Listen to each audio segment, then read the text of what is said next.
J'aime beaucoup ce passage de l'Évangile où l'on voit Jésus qui passe au milieu de la foule avec cette foule, sa grande diversité d'attentes.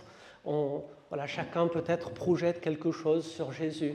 Et là, vous avez vu, on nous relate eh bien, ce chef de synagogue appelé Jaïr qui lui aussi vient interpeller Jésus pour l'aider pour sa fille qui est sur le point de mourir.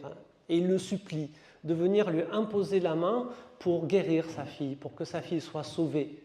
On ne sait pas comment ce salut va se manifester pour cette fille, mais c'est ce que demande ce chef de synagogue, Jaïr, que Jésus vienne jusqu'à sa fille. Il croit que lui, Jésus, peut faire quelque chose pour sa fille. Il croit qu'en lui imposant la main, ça peut être le geste suffisant pour véhiculer le salut de Dieu, quelle que soit la forme que va prendre ce salut. Une guérison, ici une réanimation ou une résurrection, peu importe le terme qu'on va employer.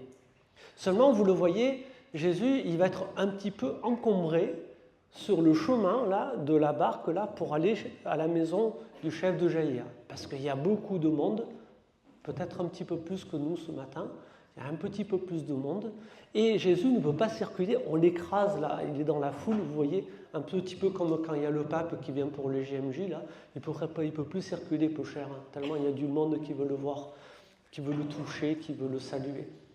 Eh bien, Jésus, c'était pareil, voilà. Et puis, j'aime beaucoup la démarche de cette femme qui ne va pas être un obstacle sur le chemin, mais sachant que Jésus est là, elle ressent le besoin de le toucher.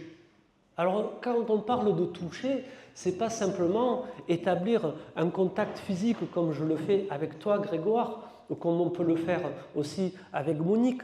Ce n'est pas que ça, toucher. Vous avez bien compris, parce que Jésus est tellement écrasé par la foule que le contact physique, il a établi avec certainement beaucoup plus de personnes que juste cette femme-là. Mais quand cette femme se propose de toucher seulement son vêtement, juste le vêtement, vous imaginez la foi de cette femme, elle est persuadée, elle aussi, qu'en touchant Jésus, elle va être sauvée. Et ce qui est impressionnant, c'est ce qui va se passer pour elle. Jésus répond à sa foi, même si lui-même n'est pas encore conscient de ce qui se passe. Et j'aime beaucoup ce qu'on nous dit quand cette femme va le toucher.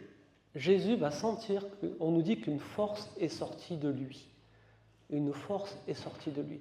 Frères et sœurs, cette force, si vous permettez un point d'interprétation, c'est l'amour. C'est ça la force qui sort de Jésus et qui va être cette puissance qui va guérir cette femme qui s'est approchée avec foi de Jésus-Christ. C'est l'amour du Christ pour l'humanité. C'est l'amour du Père pour chacun de nous. C'est ça la force qui sort de Jésus et qui permet la guérison de cette femme. Et puis, moi, quand j'entends ce récit, frères et sœurs, je me prends à rêver que nous tous, nous soyons en capacité, comme cette femme, chaque fois que nous approchons de Jésus, là nous allons le toucher, nous aussi, nous allons même le recevoir, nous allons même le manger dans le pain de l'Eucharistie, puissons-nous avoir la même foi que cette femme et croire que Jésus peut réellement faire des merveilles pour nous. Que le Seigneur peut nous guérir, que le Seigneur peut nous pardonner, que le Seigneur peut nous consoler.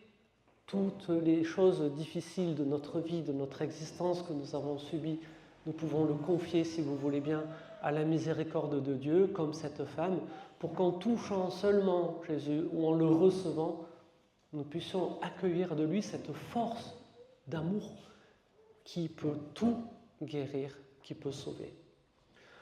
On pensait que le fait que Jésus rencontre cette femme, ça le retarde suffisamment pour que malheureusement la fille de Jaïr vienne à décéder.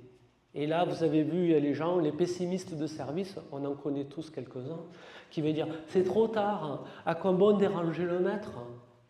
C'est trop tard. Hein. Et puis Jésus dit « non, ne vous inquiétez pas, elle n'est pas morte, elle dort seulement. » Et on se moque de lui.